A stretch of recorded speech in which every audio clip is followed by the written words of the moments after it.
So maayong gabi ninyo mga ka-idol. Mao na din yung ganap sa tupok ng laag karon mga ka-idol, no.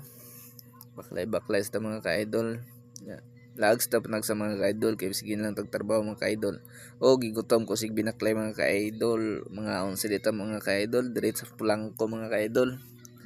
Tapos tanjong gutom mga ka-idol ba nagbaklay ako mga ka-idol. Hilis na jokin akong sinilas mga ka-idol sig binaklay mga ka-idol. Nagigutom po ko mga ka-idol. Ya, paabot sa tustong gi-order mga ka-idol nga fried chicken mga ka-idol. Kay busy pa jud lang mga ka-idol, no. O tanawan nyo mga ka-idol. Naituba di mga ka-idol. Layo sa sakit pero dool sa igit mga ka-idol. Basta bisiyan nila mga ka-idol, no. O napada yung nagdit-dit din ng mga ka-idol, o sa atbang na ko mga ka-idol. Wa jud mga batasan ni mga ka-idol. Pero naituba mga ka-idol, o. Naabot na akong order mga ka-idol. Gigutom na ko mga ka-idol. Kain na mga ka-idol. Salamat. God bless.